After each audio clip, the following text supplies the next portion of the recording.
Nizamabad Armoor Bodhan division మరియు traffic police station పరిధిలోని అన్ని పోలీస్ స్టేషన్ సమీపాలలో వారి పోలీస్ స్టేషన్ సరిహద్దులలో వాహనాల తనిఖీలు చేశారు. ఇందులో భాగంగా తేదీ 9/2/2026 నుండి తేదీ 20/2/2026 వరకు వాహన తనిఖీలు నిర్వహించగా ఇందులో మొత్తం 134 మందిని కోర్టులో హాజరుపరచగా వీరికి ₹12,10,10,000 జరిమానా విధించారు.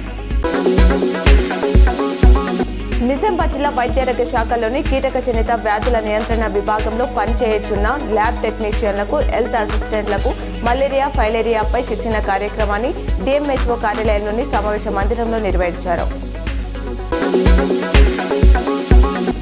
సోషల్ మీడియాలో వచ్చే వదంతులను నమ్మవద్దని, ప్రతి ఒక్కరూ శాంతియుత వాతావరణంలో పండుగలు నిర్వహించుకోవాలని జిల్లా సిపి సాయి చైతన్య అన్నారు. నిజామాబాద్ పోలీస్ కార్యాలయంలో జిల్లా సిపి సాయి చైతన్య ఆధ్వర్యంలో నిజామాబాద్ పోలీస్ కమిషనరేట్ పరిధిలో గల అన్ని మతాల పెద్దలతో శాంతి కమిటీ సమావేశం నిర్వహించారు. కామారెడ్డి ఎమ్మెల్యే వెంకట రమణారెడ్డి ఇంటి మీద దాడి నేపథ్యంలో ఆయన్ను పరామర్శించేందుకు కామారెడ్డి బయలుదేరిన ఈటెల రాజేందర్ను అడ్డుకున్న పోలీసులు హౌస్ అరెస్ట్ చేశారు. పెళ్లికి వెళ్తున్న దంపతులపై దుండగులు దాడి చేసి 3 తులాల బంగారు గొలుసు లాక్కెళ్లారు. చిన్న మల్లారెడ్డికి చెందిన మాజీ ఎంపీటీసీ అసంత లక్ష్మి ఆమె భర్త శ్రీనివాస్తో కలిసి తాడ్వాయి మండలం జువ్వాడికి వెళ్తున్నారు.